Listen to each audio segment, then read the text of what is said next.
Who are the biggest winners from the Cowboys' Week 2 preseason win over the Los Angeles Chargers? All that and more in this episode of the Locked On Cowboys podcast. You are Locked On Cowboys, your daily Dallas Cowboys podcast.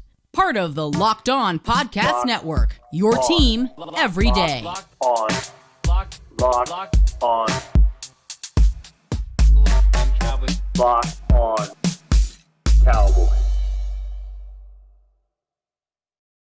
Welcome back to the Locked On Cowboys podcast, part of the Locked On Podcast Network, your team every day. We want to thank you for making us your first listen of the day. We are free and available on all platforms. And today's episode is brought to you by BetOnline. BetOnline has you covered this season with more props, odds, and lines than ever before. BetOnline, where the game starts. I am Marcus Mosher. You can follow me on Twitter at Marcus_Mosher. He is Landon McCool. Check him out on Twitter at McCoolBCB. Landon, how you doing today, sir? Good, man. We had a nice game over the weekend. Lots to digest. Obviously, a ton to talk about. So let's not waste any more time and let's get right into it. Yeah, I mean, the biggest winner of the Cowboys Week 2 preseason game, of course, KaVontae Turpin, the receiver, but really the return specialist, had a kick return for a touchdown and a punt return for a touchdown in that game. I went to verify this. You know, in the history of the NFL, it's only happened 3 other times, including postseason and preseason, where the same player has had a kick and punt return touchdown in the same game. Pretty rare. But I think Turpin, pretty special player. What was your takeaway from those 2 dynamic returns? Well, the kick return was, it was exciting. It certainly wasn't shocking after he got past a couple of these guys, and you saw some of the blocks that he was getting from, specifically I think it was McEwen and Ferguson, and then he was just able to kind of get the angle and go. I thought the punt return was just absolutely electric. I mean, we should talk about the punt return, because the punt return is the one that should get you more excited. Yeah, and I mean, really, what it shows you is it's really, really rare to find a player who is both quick and fast. And that's what Turpin is. And I think he displayed that perfectly, right? He makes the first man miss after he receives the ball. And then he's basically at a dead stop, and surrounded by 3 guys, waits for it to kind of wash towards him a little bit. And then he makes his move. And then once he's going, he just destroys everybody's angles. He gets back up the field. He cuts it back outside. And basically all he had to do was beat the punter to the corner, and he was gone. I just think that those kind of guys who have an ability to be quick in a box and then turn on jets afterwards, it's just rare. Mm-hmm. And when you do have those kind of guys, they can produce those sort of dynamic plays. I will point out one more thing too. The jet sweep, I thought, really also showed you. Yes, I'm glad you mentioned this. The easy speed. We talk about the jet sweep a lot. We have over the years, and I think you could go back to a couple years ago. We talked about Lucky Whitehead, and when they were trying to replace Lucky Whitehead from doing the kind of jet sweep, how it requires a level of kind of easy speed. Right, because when you get the ball in the jet sweep or a reverse like that, where you're it's very flat and you're just trying to create bad angles, I think there's a fault to some folks to try to just sprint the entire time, and defensive players have good angles when you do that. What you see with Turpin is a guy who understands how to vary his speed and how to destroy angles that way. When he gets the ball and he's reversing, and he does a little bit of this when he's returning kicks and punts too, he shows you like 3/4 speed, lulls you into like this sleep. You get your angle going, and then once you start coming downfield towards him, that's when he starts really sprinting. He gets the corner, turns up the field, and has an ability to get 7 yards when any other player that was in the position that he was like moments ago probably would have lost a yard. So it just shows you the kind of ability not only to quickly get to full speed, to be able to move around guys, but to vary his speed to the point where it's making defenders like rock back and forth and not certain what they're doing. Couple things on the end around. We'll go back to the pump, just because I actually had the same takeaway on the end around, because I was so impressed by that play. So I reached out to the guys over at the NFL Next Gen Stats and asked what was the expected yardage on that play, because if you watch it again, the defensive back has a great angle on Turpin. Yeah, he does. And it's different than a jet sweep, because typically on the jet sweep, you're getting the handoff a little bit closer to the line of scrimmage. That was technically a pass, wasn't it? Like, because he actually flicked it up. Yeah, right? but it was more that when you get the jet sweep, you're closer to the line of scrimmage, and from the snap, just not a lot happens. But when you have an end around, the defense has a little bit more time to react. Defensive back was in a great position, and Turpin made the play. But back to the NFL Next Gen stats, they had that as an expected gain or expected loss of minus 2.1 yards, considering where the defender is at. It was a 7-yard gain for Turpin. Just kind of shows you the quickness and stuff. But back to the punt return. If you talk to any special teams coordinators, they'll say the most important part of a successful punt return is making that first guy miss, because once you do that, the numbers change in the favor of the return team, because now not only is it 11 on 10, you've got a punter and a long snapper that aren't used to making tackles. So it's like 11 on 8. So if you could make that first, guy miss like Turpin did and then get up the field, you have a great chance of being successful. Really quickly, Landon, we talked about how can this Cowboys team improve despite lesser talent this season, right? Because it's clear they just don't have the same talent they had last year. One way is on special teams like this, right? Last year, they were 27th in the NFL in average field position after kickoffs. They were 30th in punt return average. They were 29th in fair catches on punt returns. Fair catches because usually if you have a good returner, you're going to have a lot of fair catches because they don't want to punt to you. But if Turpin can help them improve in those areas, that's how you become a better overall team. Yeah, one thing that was shocking about this team last year is that despite all the turnovers they got last year, they still didn't have great average starting field position, and that's something that, if you have decent special teams, you don't need necessarily to have to rely, or you shouldn't have to rely on turnovers in order to kind of get that. And frankly, special teams were kind of what negated the positive starting position you were getting from the defense. So if they can add to that and just, pick up 5 or 10 extra yards of field position per drive, like that's going to make a huge difference for an offense that maybe isn't quite as explosive, but is a little bit more efficient this season. Last question before we move on. Do you think Turpin can be like an all-pro level returner this season for the Cowboys?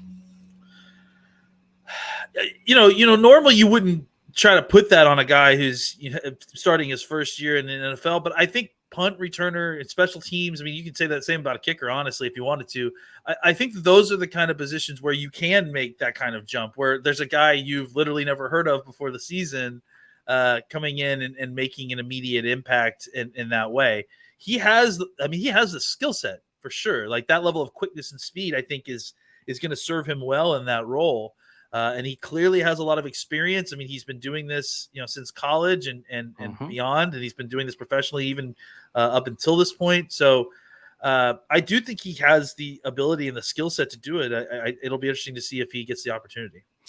Just want to say this is somebody who has proven that he can do it at 3 different levels right now. The NFL showed you that here last week, in the USFL, and then all the way back in college in TCU during the 2017 season, he averaged 31 yards per kick return.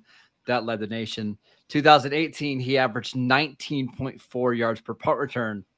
That also led the nation. So this isn't new for him. Like he's been a really good returner he did this for 4 years at TCU, did it for a year in the USFL. Like he's a pretty proven returner there, Landon. So I think we should be getting excited about the Cowboys special teams once again. All right, let's talk about some other winners from Saturday night. But before we do that, I want to tell you about BetOnline. BetOnline.net is the fastest and easiest way to check in on all of your betting needs. Find all of your favorite sports and events at the #1 online source for odds, lines, and games. Find reviews and news for every league, including Major League Baseball, NFL, NBA, NHL, combat sports, and even golf. BetOnline continues to be the top online resource for all of your sports wagering information, from live in-game betting, scores, and podcasts. They have you covered. Head to BetOnline today or use your mobile device to learn more about the action happening right now.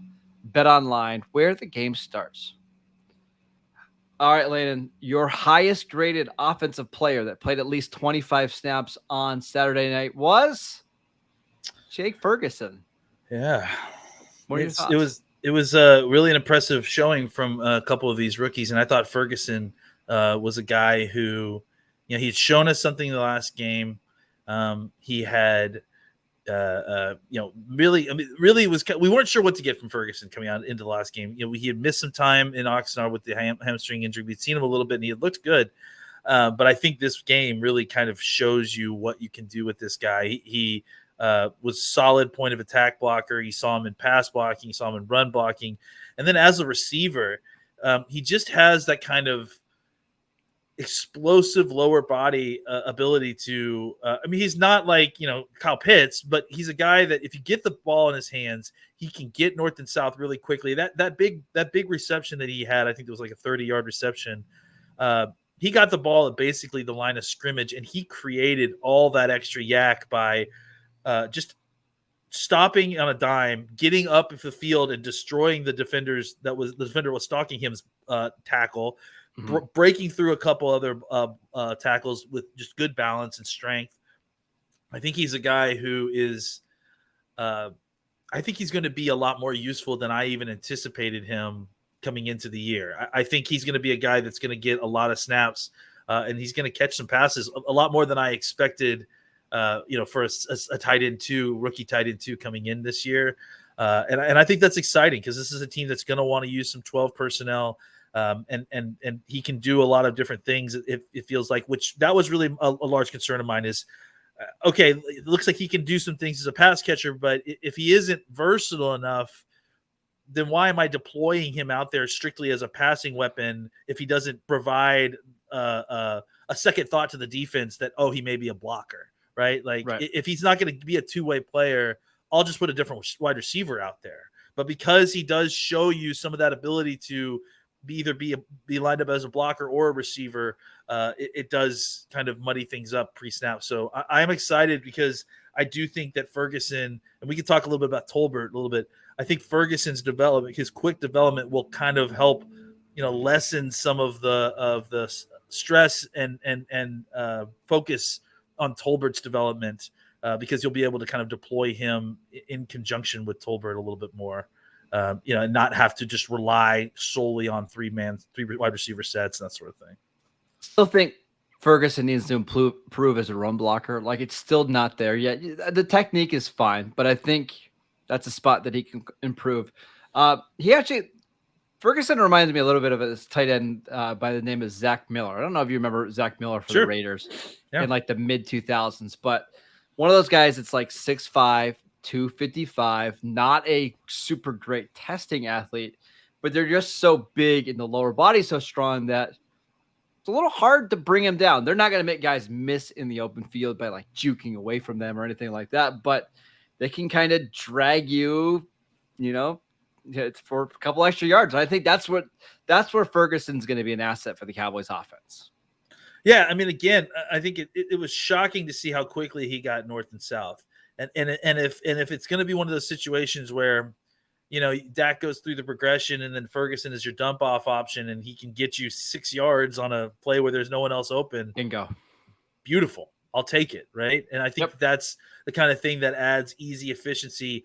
Kind of, we talked about adding that easy button, having somebody who, even when you dump it off to them, can get you a couple of positive yards, get you in a good position on that down and distance. Next down, move on to the next play, right? Exactly. Absolutely. Like, reliable catcher, get maybe a yard or two more than was expected. We're moving on to the next down. That's going to be his role, and I think it's fine.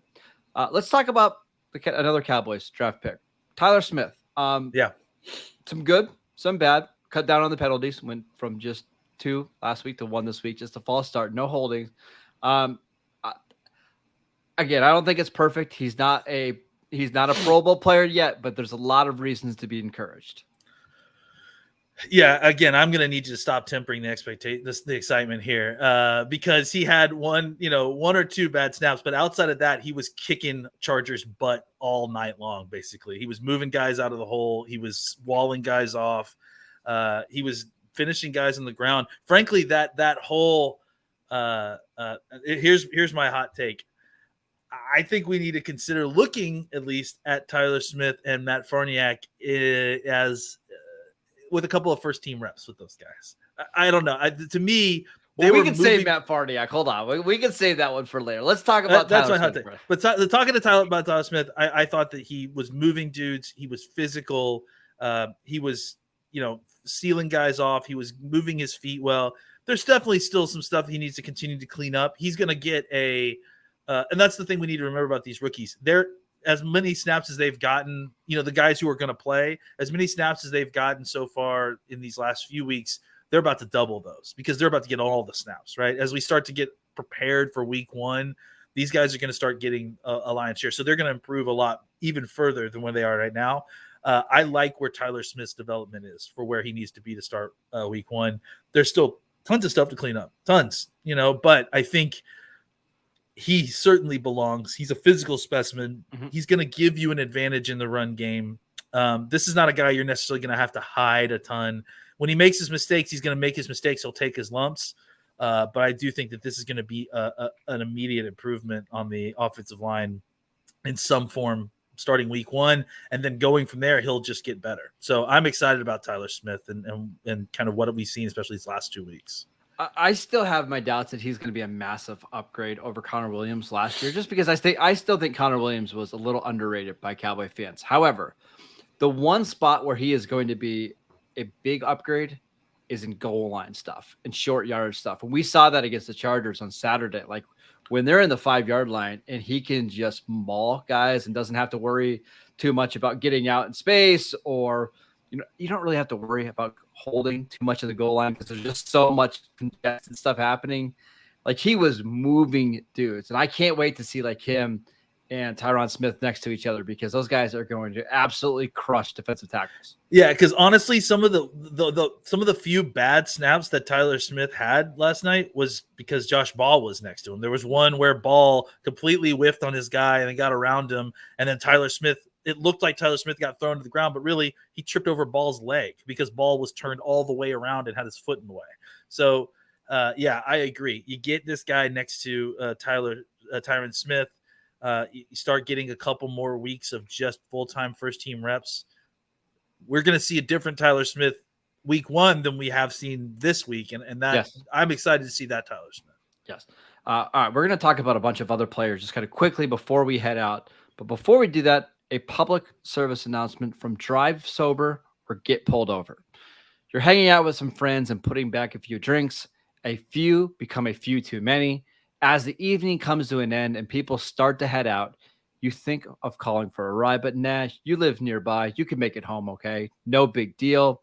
What are the odds that you're going to get pulled over anyway? And even so, what's the worst that could happen? Your insurance goes up, you lose your license, you lose your job, you total your car, you kill someone. Everyone knows about the risk of driving drunk. The results are tragic and often even deadly. However, that still doesn't stop everyone from getting behind the wheel while under the influence. That's why police officers are out there right now looking for impaired drivers on our roads to help save lives. So if you think you're okay to drive after a few drinks, think again. Play it safe and plan ahead to get a ride. It only takes one mistake to change your life or someone else's forever. Drive sober or get pulled over. All right, let's run through a couple more players, just line or two. Jabril Cox.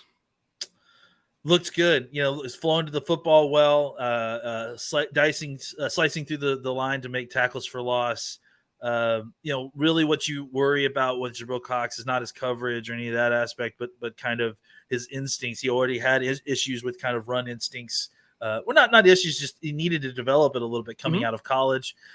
He looks like, despite the fact that he missed last year with an injury, that he has kind of developed a little bit there. So he looks good. I'm excited to see him play. Yeah, there was a play that he made. I don't remember if it was on a swing pass or on a toss out, but he just beat the guy to the edge. And you can see his speed. He's not 100% healthy yet, but he's still, is he athletic. He's going to be a good player for the Cowboys. Tristan Hill. Man, Tristan Hill was kicking butt. Just all over the place, throwing guys around. I've always loved his play temperament. I think he just plays angry, and he's just like he's in a fight all the time. And what he's really started to get much, much better at is where he's had real problems is being attacked from the side, double teams, getting pushed out of the way. He's doing a much better job this year of having the techniques to get through those, and then just the will to fight around those. He made a play one time where the guy had blocked him out of the hole, and he kind of just was able to fight his way through and then just get an arm out and tackle the running back coming through the hole with one arm. And obviously just the incredibly impressive strip sack. I just think he's a guy who is finally healthy, is finally developing the way he needed to, and has the kind of athleticism and mentality to play that defensive tackle position. I'm excited about what he's going to develop into this year. I agree. Matt Farniak. I don't know, man. Like he's big, he's physical, he moves bodies in the run game. He's solid up front. I'm not worried about him, getting pushed back into the quarterback. I'm not worried about his attitude is great. I love seeing him finish dudes. I like Farniak. Farniak is definitely my type of interior offensive lineman, I think, where he's got the mentality, he's got the size, he's got the strength. I think, I think Biadasz has been fine this summer. It's been, whatever. I would like for Farniak to at least get some opportunity to see if he can take that spot, because I think he's just really developed really well, and I'm interested to see what a Tyler Smith, Farniak, Zach Martin trio inside would look like. I think it would be a very stout interior three. He played 54 snaps on Saturday. He played center, played guard. He clearly can play all three interior positions, and I think that's kind of why they are generally, not super interested in like seeing that competition play out, because they feel like he's an actual incredible swing interior guy. Yeah. I think that he might just be too valuable as a center to not give an opportunity to at least give him a couple snacks to see what it does. I'm not going to be mad if they don't, because I think it's probably close between him and Biadasz. But I think he's earned the opportunity. I would just play him all next week. Like, hey, Farniak, go play every snap again next week. Biadasz, you go ahead and sit, because this is awesome having an actual backup center that you feel really, really good about. So a couple of other ones really quickly. A guy that I need to see more of, Jalen Tolbert. Same kind of issue he's had the last preseason game. Like, he's there to make the play, but he's got to finish. I think, it's interesting going back and watching, because I went back and specifically watched Tolbert's routes, because it just didn't feel like you were getting a lot of information. And he's not where I would like for him to be for week one. But I think he can get there still. I mean, like I said, they're going to get a ton of snaps, and especially Tolbert. He's going to get a ton of snaps working with the ones this next week. He should have had a 75-yard touchdown at that game, but that's different. We can talk about that. Well, I mean, that's the thing, right? Like, if you go back and watch the game, he was running routes well. He's running aggressively. He's run blocking really well. The route that Marcus is referring to is the pass that ended up going to Simi Fehoko, I think, in double coverage. The reason it was double coverage is because the safety came down to Fehoko while Tolbert ran right past him on a post route. It would have been an easy touchdown. But yeah, and then obviously, like, look, the touchdown, could Cooper have rushed throwing that ball a little bit earlier? Yes, he could have. Does Tolbert need to make sure he gets that? He drags that toe? Absolutely, he does. I wonder how much of the kind of lackluster performance that we've seen from Tolbert these last two games specifically has to do with the fact that he doesn't run with Cooper Rush outside of these games. So there has been some stuff in practice that has seen him he's had a couple drops. He has slowed down a little bit, but I think that he looks the part. It's just about trying to get that last step of finishing. And I think, he's got 2 or 3 weeks. I think that's more than enough time. And again, I think that the development of a guy like Ferguson kind of helps provide him a little bit cover. And I think the development of a guy like Dennis Houston, who was another guy that I watched last night, just specifically to see his route running, his blocking, that all still looks top notch. He still looks really good. So sometimes it's hard to evaluate wide receivers with kind of inconsistent quarterback play. But I think that, that doesn't mean that Tolbert doesn't need to still take a step or two before he's going to be ready for a regular season week one. And we're going to talk about a lot more players from this game throughout the week. We can't get through all of them, but the one I do want to talk about before we head out, Israel Mukamu, maybe the star of the game on defense. He had 2 pass deflections. He had an interception. They were playing him out of the slot on some reps. They were playing him out wide. I don't know where he fits in with a starting defense because they really like the three safeties ahead of him. But man, he's made a leap. I mean, he's next year's curse. You know, I mean, that's I think what they're planning is that he's cursed beyond Curse's contract, right? He's doing the same things. They're asking him to do the same things. You know, and I think this is a guy that has that kind of cornerback athleticism and a safety body that can play linebacker, you know, and it's a rare skill set. They seem to have 2 or 3 of these guys. But I think that, yeah, Mukamu to me, I've always had Mukamu on my team as far as I was concerned. I've always thought that he was, even if he hadn't shown out a little bit, he's just too talented for them to cut. Maybe I was naive then, but I don't feel that way now.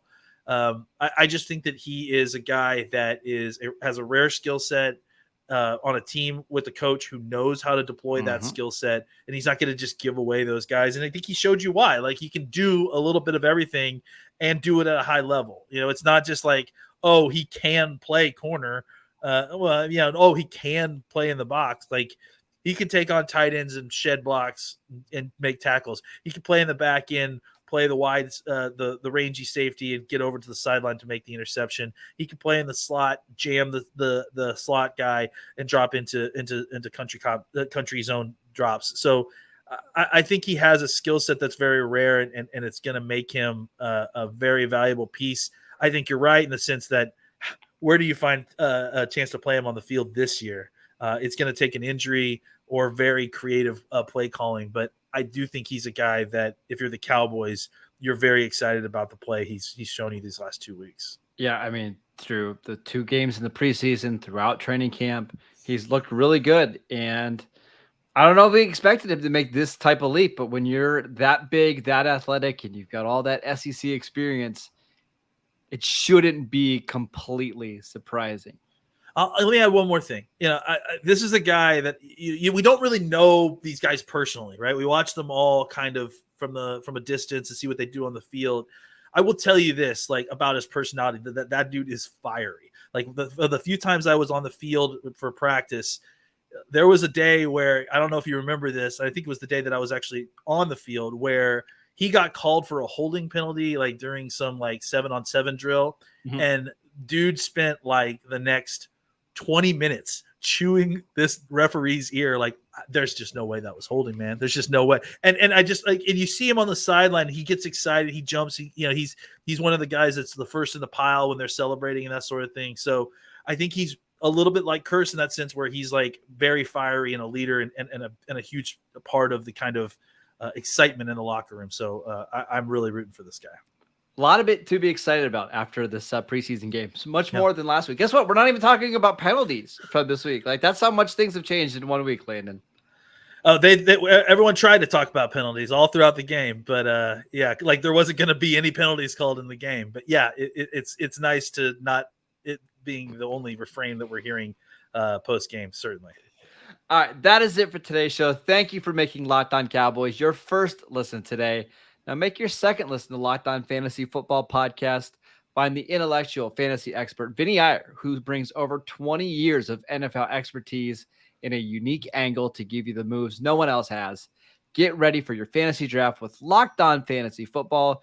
You can follow the Locked On Cowboys podcast wherever you get podcasts. Also, check us out over on YouTube.